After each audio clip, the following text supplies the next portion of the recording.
Welcome to the Grizzly Beat, a podcast of Grizzly Times and Louisa Wilcox, where we interview scientific experts, managers, Native Americans, writers, and others to share their knowledge, perspectives, and experience.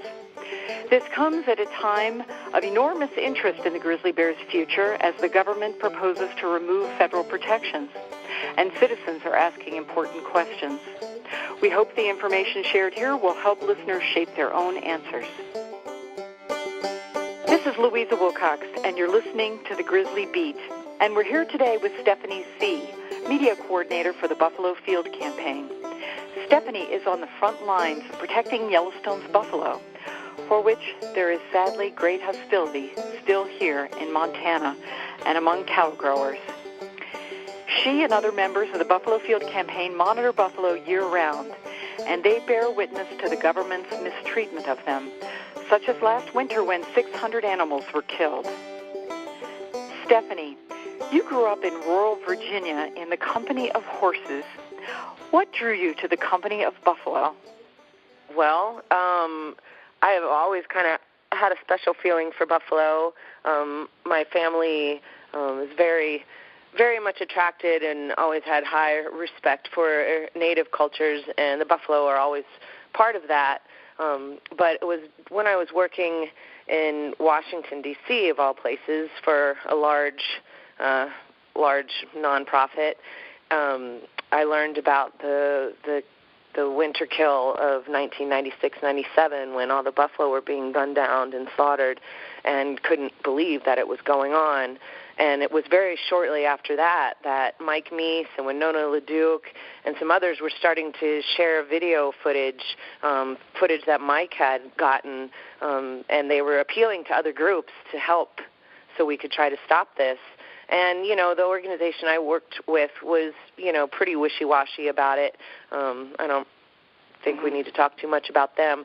But ultimately, I stayed in touch. I'd signed up to get BFC's updates from the field, and I just stayed in touch with them. I would put out their newsletters, get video footage, and share with my friends. And a few years after that, there was a bunch of organizations that decided they did want to help BFC, and so there was going to be some solidarity work, try to help raise money for BFC, get the word out, make sure BFC stayed on the front lines. And the organization I worked for was one of those groups. And the first thing we did, kind of silly, but the first thing we did was do an information table at an environmentalist journalist conference in Baltimore, Maryland.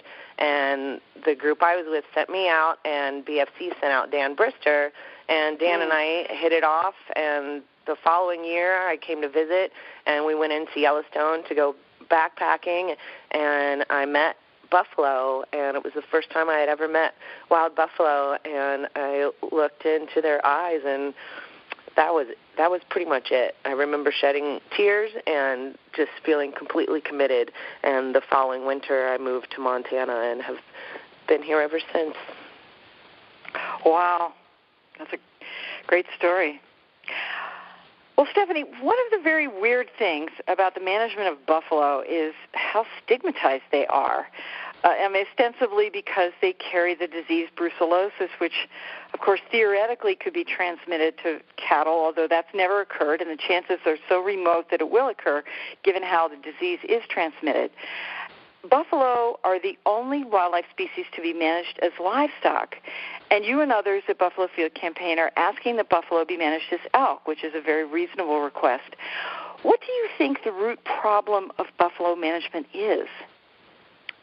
I think the root problem goes back a few hundred years, and that is, it basically stems down to control.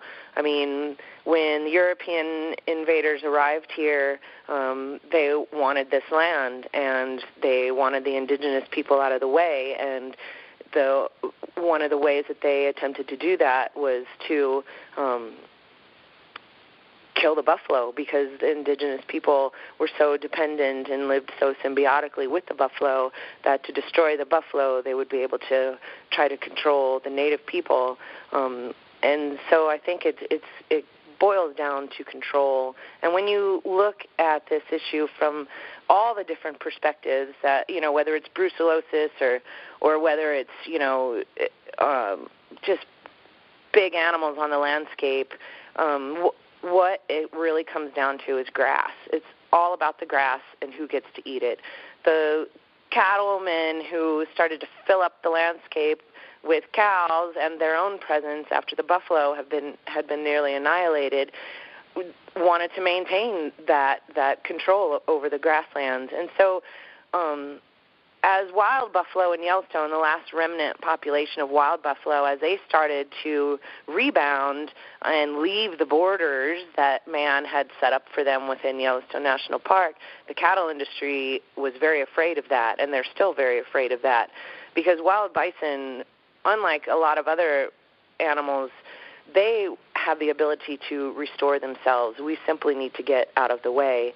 And because of their migratory nature, they cross those boundaries, they cross those fences, and the livestock industry wants to keep them contained because they don't want to have competition for their cattle for grass. They feel that the grass is theirs for their industry, and they don't want to share it with the native bovine. And so they've come up with all these other ways to kind of smokescreen the real issue, and all those other excuses are really being put to the test. Brucellosis is the prime example. It's full of holes, that argument. And, the truth is that it's about the grass and who gets to eat it. So Buffalo Field Campaign is really different from other conservation efforts because it was founded with the tribes, and it relied a lot on one woman, Rosalie Little Thunder, a Lakota Sioux. Can you describe how she and tribal people shaped this work? Well, that's kind of, I don't want to generalize anybody or any one nation that way, but, Rosalie, to the Lakota people and to a lot of the Plains tribes, the buffalo and the people are one. They're relatives. You can't separate them. And so to learn, when Mike sent out all that footage, he sent out footage to various tribal leaders, and Rosalie responded with force. She came out to Yellowstone, and she saw a lot of what was going on, and she saw this as a repetition of history, the same genocidal situation, which is exactly what it is. And so, I can't speak for Native people individually or collectively as various nations, but it's I don't know how you'd compare it. I guess I'm not a Christian either, so I can't say, but it's like if someone was going around destroying churches or burning churches, or it's something that's so personal and so intricately interwoven into the culture and spirituality and once day-to-day life of Native people that we had to do something. Something had to be done. This last herd was still there. The Native people are still here, and together we're going to fight like hell to make sure that both continue. And so from Buffalo Field Campaign's perspective, obviously we as an organization, as individuals within the organization, cherish wild buffalo for who they are and for what their role is on this planet. And also we honor the indigenous wisdom and relationship with the buffalo. And so we aim to do what we can with learning from Native people about the buffalo and what is the appropriate way to live, coexist in a respectful way with the buffalo. And so we're learning all the time. I'm kind of getting stuck on this one because it's so intense. There's so much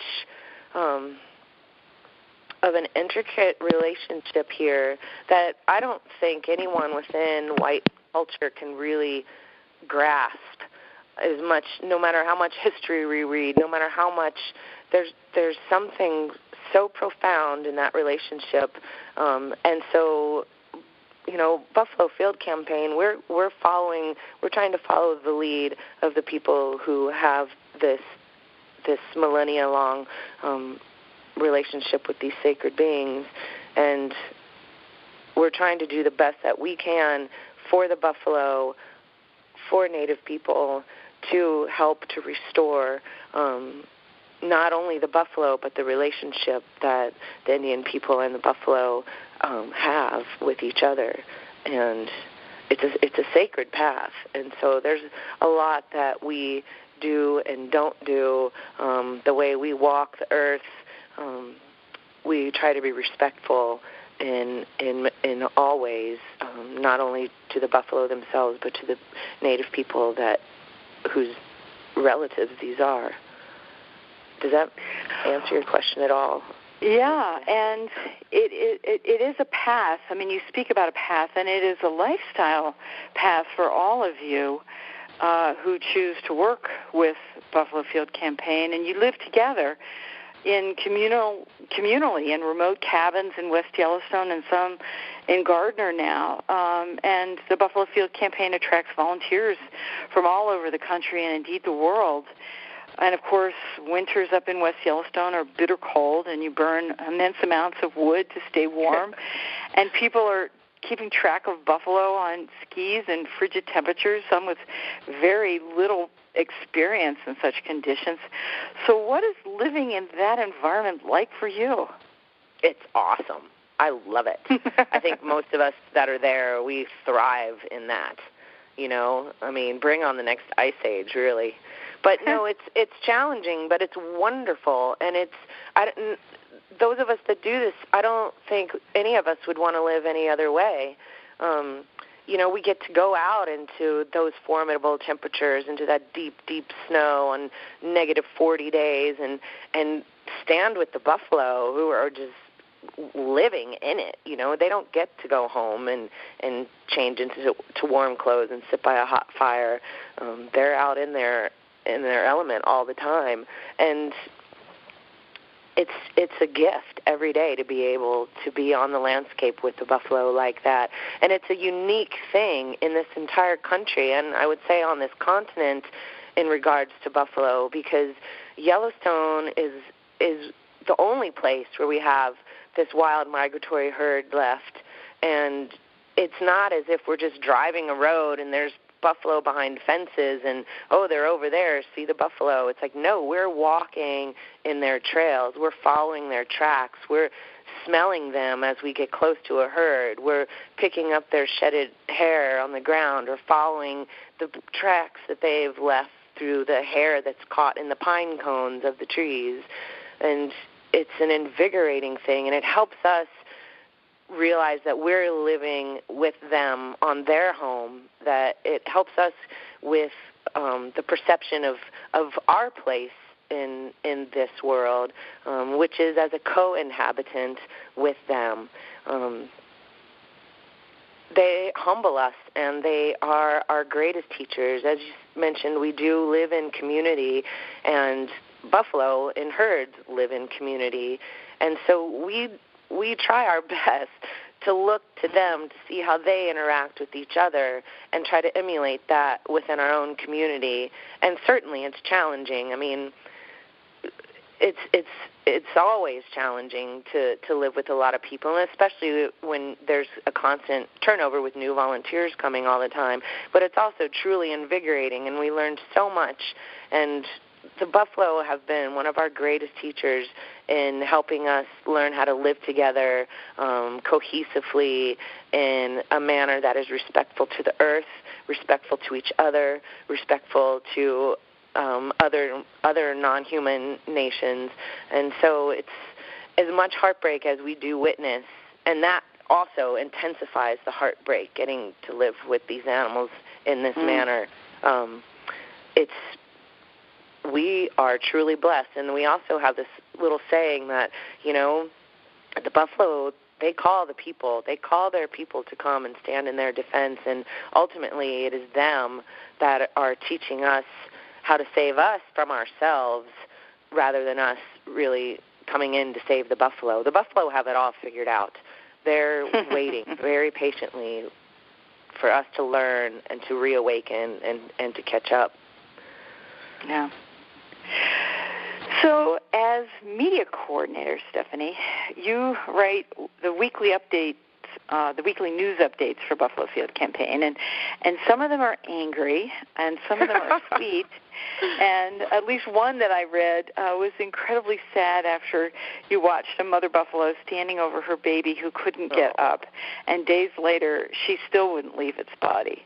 Yeah. So what's it like to be the voice week after week after week for wild buffalo? It's an honor, and it's a challenge sometimes, and it's all of our voices collected. It just kind of gets filtered through me, and then also through Dan Brister, who does a wonderful job of editing. But it's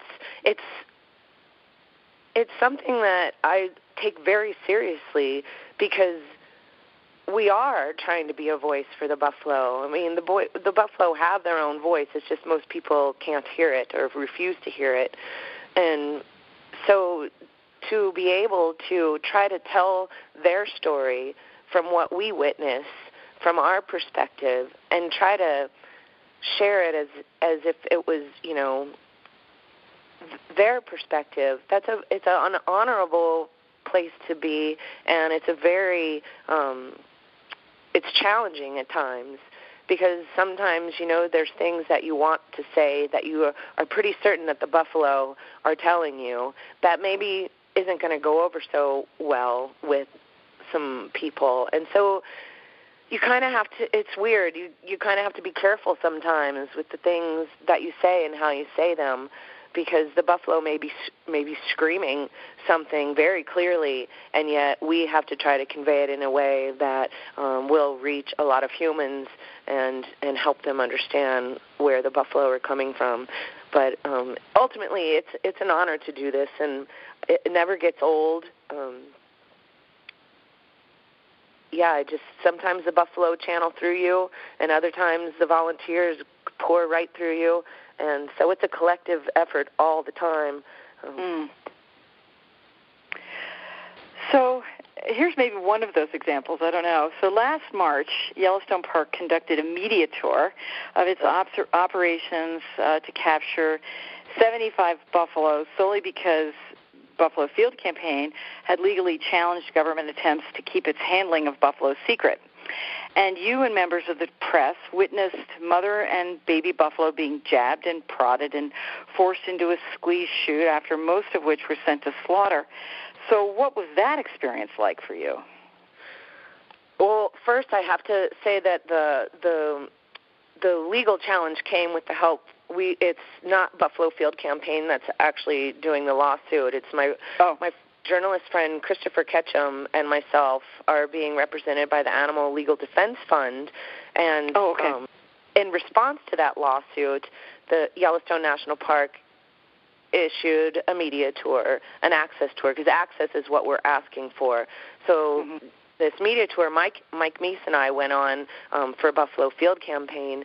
And it's really hard to describe what we saw. I mean, we were standing there watching what we've come to feel as our relatives also, definitely our friends, go through what can only be described as a buffalo's hell or a buffalo's worst nightmare.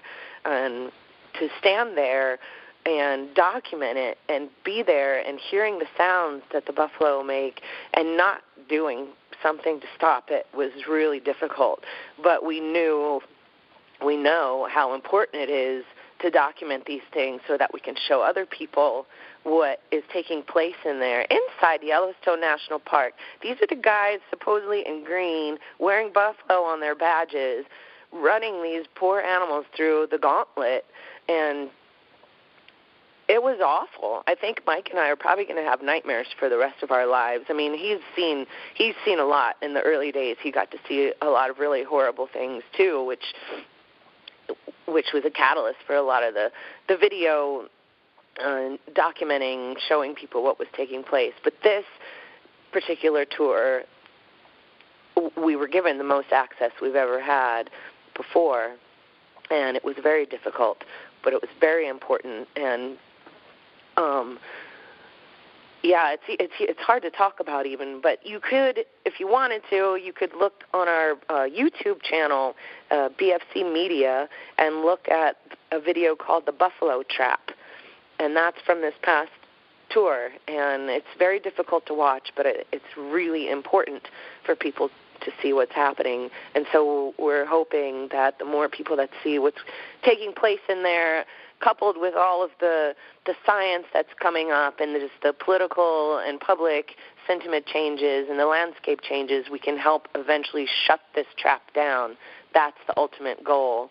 And also something else that came from being at the trap, at the last IBMP, Interagency Bison Management Plan meeting in April, a Umatilla gentleman asked a Umatilla gentleman asked the agencies, were there any injuries or fatalities at the trap this year?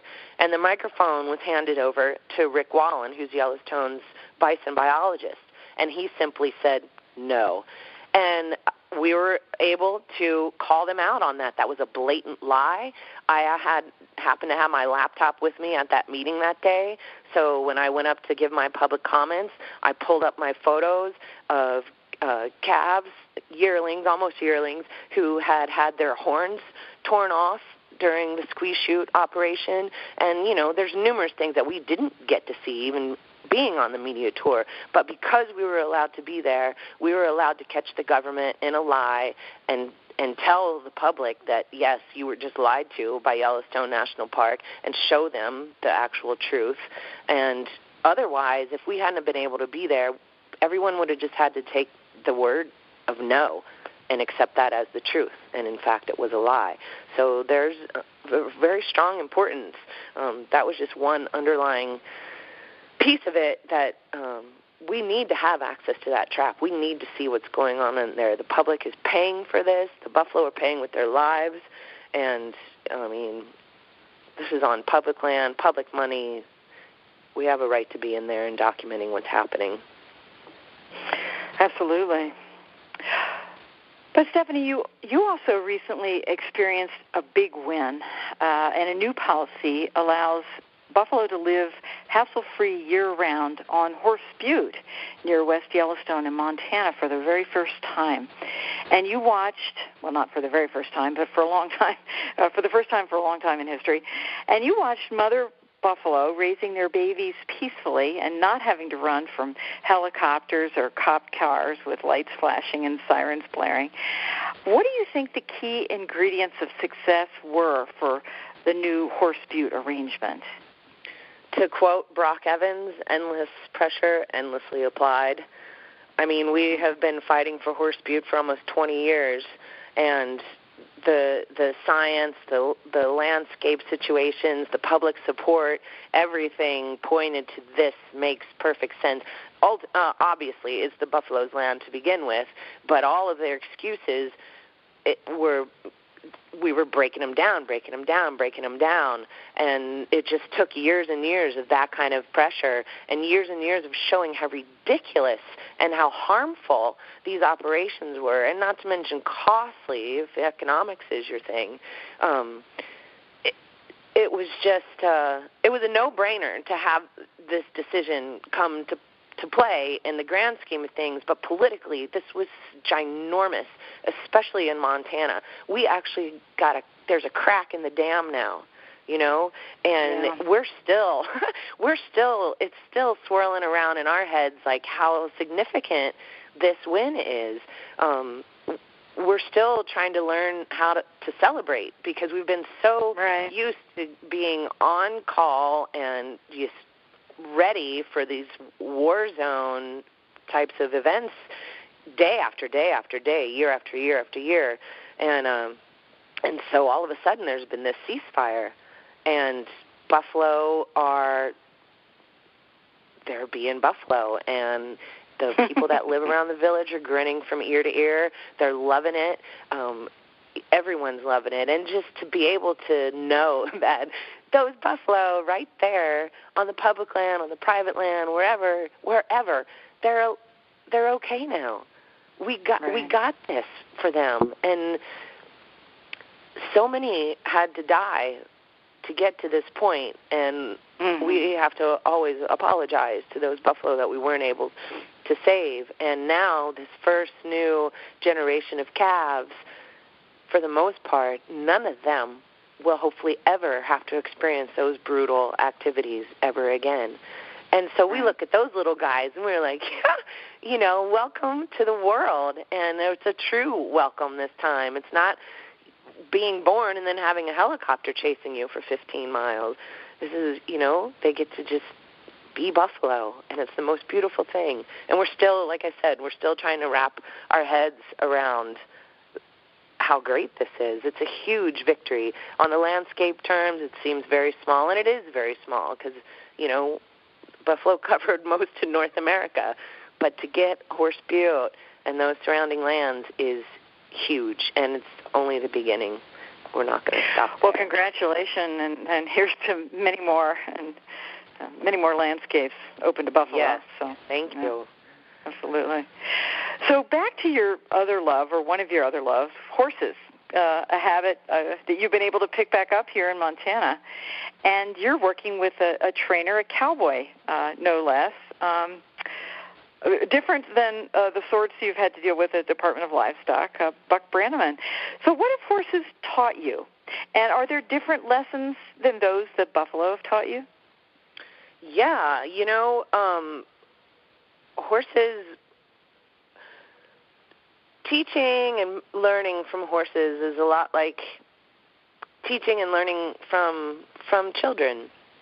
And although children that are almost your elders in most ways, horses have taught me and continue to teach me how to be a better human being, how to enter into relationship with my friends and coworkers, and all my coworkers are my friends, but to how to be with other people. It's very, very similar because with horses they mirror you. What you give to them, they give back to you. And if you screw it up, they're going to let you know. And they're very honest with how they are, and that's much different from most people. But it is a lesson in how you can be a better person with other people. I don't know. They basically challenge you to be the best human being that you can be, which is constantly a challenge because we're always striving to be better, and none of us are ever going to reach perfection, but it's the journey itself. It's the day-to-day kind of challenges and rewards that happen in those horse and human relationships that really do reflect a lot of what goes on in your own personal human relationships.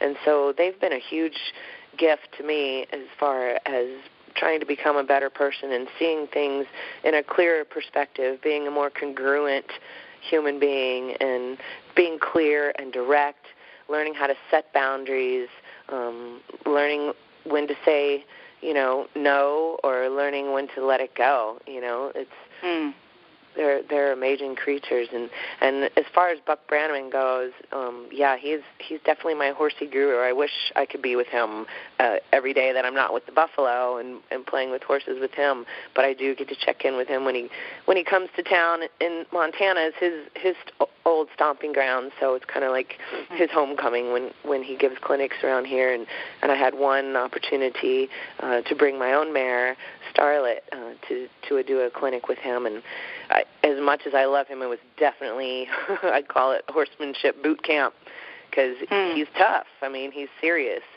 but he speaks horse like nobody else. And if people listen to him, we joke to the DOL all the time, like, you guys, because they're so sloppy and they're so cruel, not just to the buffalo, but to their own horses. And so we'll joke with them sometimes. You guys need to check in with Buck Brannaman. Your horse will thank you. But they're, like Buck says, he's a pagan cowboy. He's like, none of these guys that have been doing this same old stuff are interested in learning a better way. But it would help everyone's horses to check in with him for sure. Yeah, absolutely. So, Stephany, you recently submitted comments on the government's proposal to strip federal protections from Yellowstone grizzly bears. And obviously, buffalo and bears have long been connected, with bears being so widely dependent on buffalo for food. And Yellowstone is the only place left where both are still functioning parts of the ecosystem. Can you share your thoughts on this?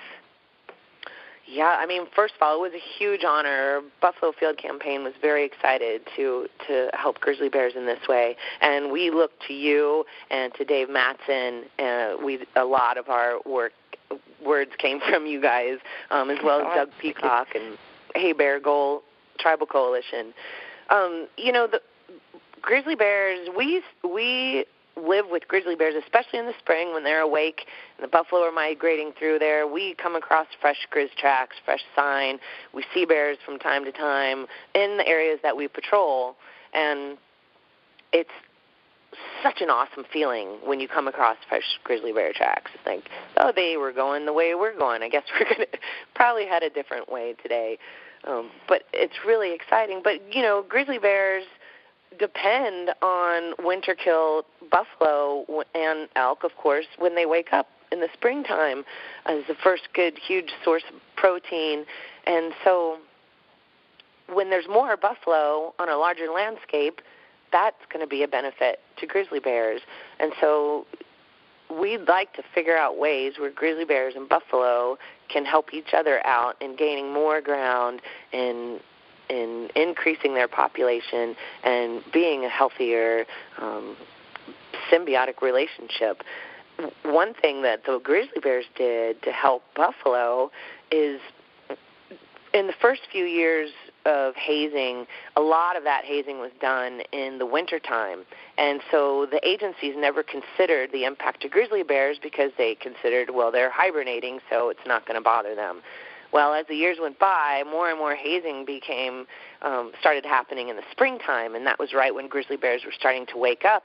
And, the Department of Livestock would fly their helicopter just above tree line, low down into the water, all over the habitat where we see grizzly bear sign, where we know that bears are living. Yeah.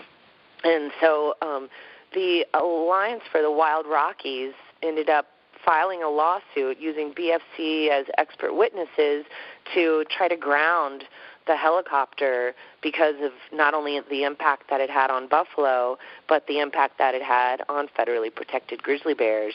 And ultimately, we ended up losing the actual lawsuit, but changes came because the USDA APHIS, the Animal and Health Plant Inspection Service, which is they are the dark, dark lords of the universe on the buffalo issue, but they were funding the DOL's helicopter, and in response to this lawsuit, said that they would no longer do that until and unless grizzly bears were removed from the endangered species list. So the helicopter was essentially grounded. The DOL can't pay for it. They need the federal handouts to do all this stuff. Mm-hmm. And so grizzly bears helped ground that helicopter. We were able one time to catch actual grizzly bear in a buffalo herd. This bear was actually feeding on two separate buffalo carcasses while buffalo were grazing all around him. And we got footage of a helicopter coming in and disturbing this whole scene. The bear stood up on his hind legs, and the area was closed, and then all this other stuff fell into place, and eventually the helicopter was grounded.